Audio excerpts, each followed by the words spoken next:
Hey, welcome back. If you saw the first video I put out, that was just an introduction.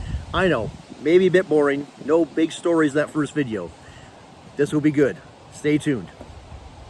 So in the first video, I made it very clear my focus is that this is my journal. This is my personal stories. It's my dad diaries, things I want to pass on to my kids. So first of all, to my 3 young adults, I love you. I hope the best for you. If I can give you something as a verbal gift, please receive this, think it through, and help make your choices for tomorrow better than what they were yesterday. So, as I'm thinking about who I am as a person, as an adult, as a parent, one of the key things I remember as a teenager, and again, this is totally a slow process of becoming self-aware, but as I was growing up in the family I was in, I had a very loving mother, had a wonderful, loving mother who cared for her kids and did whatever she could for them to the best of her ability. And in saying that, I do think that's a key definition to put in there. We have to accept parents are not professional parents. But these days, there are thousands of books out there for parenting. So yes, we do have new opportunities now to get new training, new ideas, and on every topic out there, really. But in my generation, there were no self-help books on how to parent. So I accept parents did the best they could with the training they had. And really the only training was watching their parents.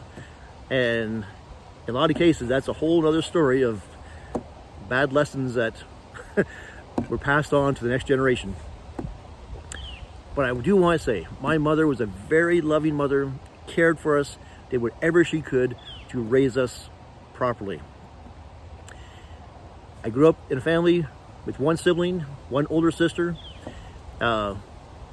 We could look at books that talk about the birth order of kids and how a older sibling may tend to be more in control or more of a leader, and we can talk about that. That's a separate professional lesson to read about. But I would say, yes, my sister was a in control leader type person, and that's good. She was the older sibling. I, as the younger one, tend to be more relaxed and playful and smiling and always happy with finding a way to lighten things up and tell a joke and be silly. And that was just a bit of my family role in the family. And that's still part of who I am today. Now, there's another part of the family that I was becoming aware of as I grew up. You know, it's not something that we would talk about. It's not something that would make a big issue or complain about. But as a teenager, I was definitely seeing other families that they had 2 parents. They had maybe one parent having a good job and another parent home taking care of the kids, or maybe they had 2 parents both working, making better income, having more opportunities and more choices to provide for the family. I notice a difference. Now, when I say this, I mean, I'm not alone in this. This is a very, very common story. But it's one thing that we do need to stop and just think about. As I grew up as a teenager, initially I was happy with having a very loving mother. But I was also becoming aware there was no father in the picture. There was no father in the house. And there just naturally is something missing there.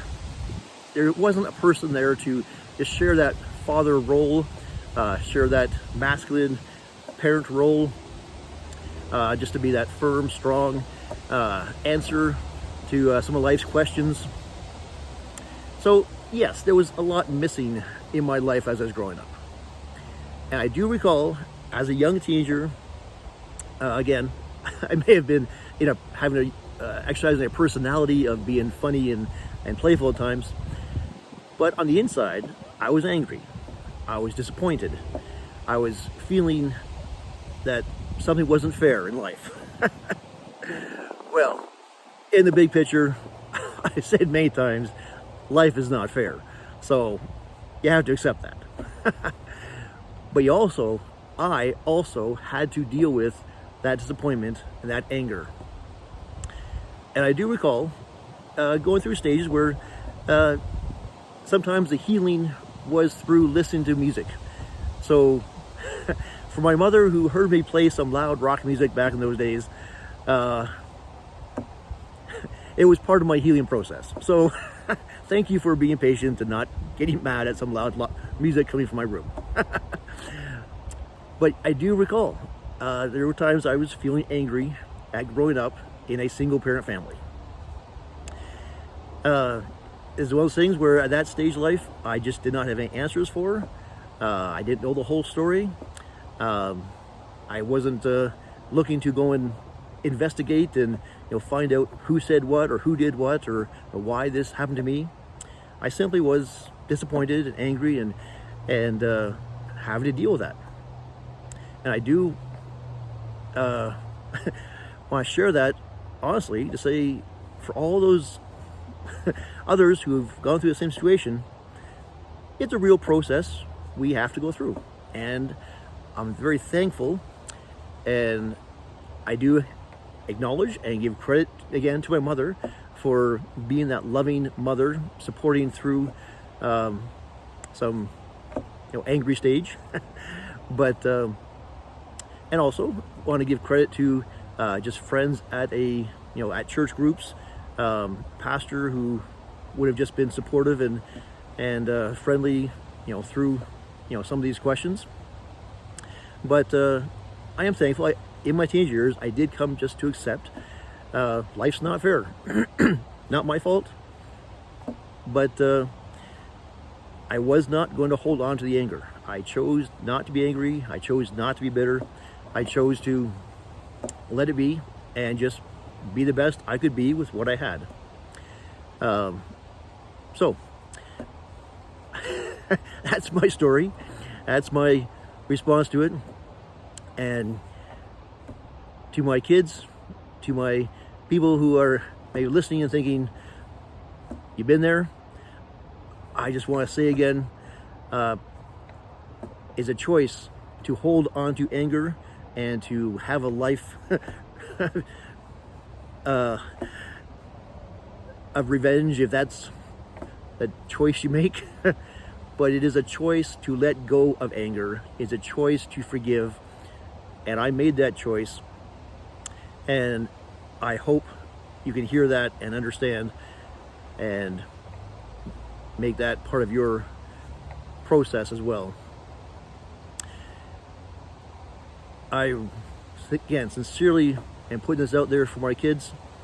I hope you understand part of my story, and I hope that you make those choices as well, not to hold on to anger. Do not hold on to bitterness. Choose to forgive, choose to move forward, and choose to focus on just being the best you can be. Again, I hope this message is of value to some.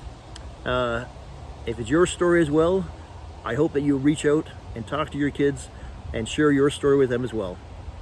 So, again, this is my dad's diary, my journal, my story, and I hope the best for you. And check back for another video. Thanks.